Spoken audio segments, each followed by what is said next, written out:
What if a dangerous snake became a god to a village? This is not a story from a book. It really happened in the 1960s. In a village called Mallavaram, something unbelievable took place. A cobra appeared, not to scare but to bless. It came right after Subramanya Shashti, the sacred festival of Lord Subramanya. Mallavaram is a quiet village in East Godavari, Andhra Pradesh. People lived simple lives with strong faith in God. There was a small Shiva shrine called Kukuteswara temple. One day a cobra came to the temple. Everyone got scared. Cobras are dangerous and deadly. But this cobra was calm. It didn't try to attack anyone. It moved slowly like it had no fear. People started watching it carefully. Soon fear turned into surprise and then into respect. The cobra started coming every day. It would go to the nearby canal, take a dip, and return. Then it did something shocking. It slowly entered the inner part of the temple. It quietly sat on the Shiva Lingam.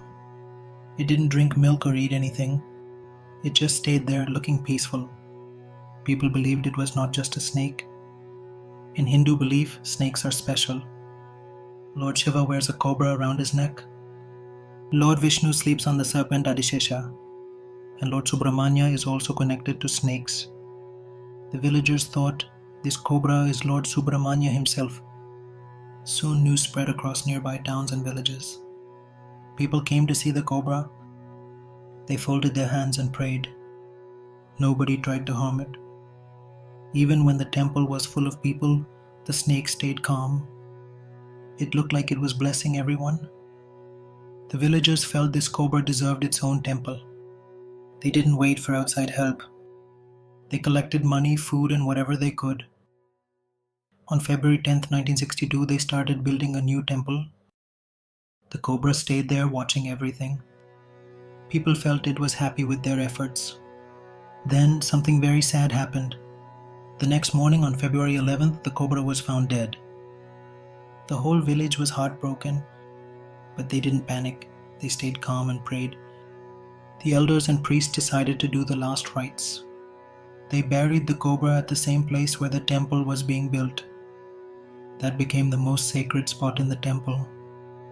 The idol of Lord Subramanya in serpent form was placed there. They also added idols of Lord Shiva and Parvati beside him. The villagers worked with full heart to complete the temple. But this was not the end of the miracle. The new temple was finally completed. People gathered for the first puja with full devotion. As the bells rang, everyone felt a strange energy. Some said they could feel the presence of the cobra again. The priest offered camphor and flowers to the new idol. Suddenly, a gentle breeze passed through the temple. It felt like a divine presence had arrived. People had tears in their eyes. They believed the cobra's spirit was still there. A few days later, a man from a nearby village had a dream. In his dream, the cobra appeared and blessed him. He had been suffering from a long illness.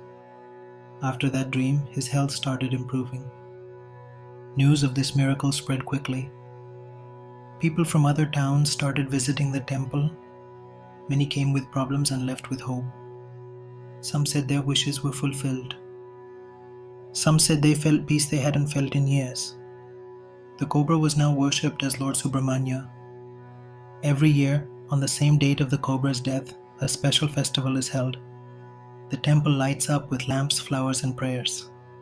Devotees walk barefoot to reach the temple. They bring milk, turmeric, and honey as offerings. Snakes are no longer feared in this village. They are seen as protectors and divine beings. The temple became famous across East Godavari and beyond. Still, the temple remains peaceful and simple. No large walls or grand decorations, just pure devotion. The power is not in gold or stone, but in faith and memory. The villagers protect this temple like their own home. They believe the cobra watches them even now. Some say they still see a shadow near the lingam at night. Others say they hear hissing sounds during deep meditation. Whatever the truth is, one thing is clear. This temple stands on trust, faith, and divine experience. It's not just a story, it's a living miracle. Generations have passed down this tale, and new visitors still feel the same energy. People feel blessed just by stepping inside. There are no gods, no fear, only devotion. The snake that once scared everyone became their guardian. And Lord Subramanya lives on in the heart of the people. Mallavaram is no longer just a village, it's a sacred place. The story continues with every prayer, every visit. This is not about religion alone, it's about faith beyond logic. This temple reminds us that even fear can become faith, and even a snake can become a god.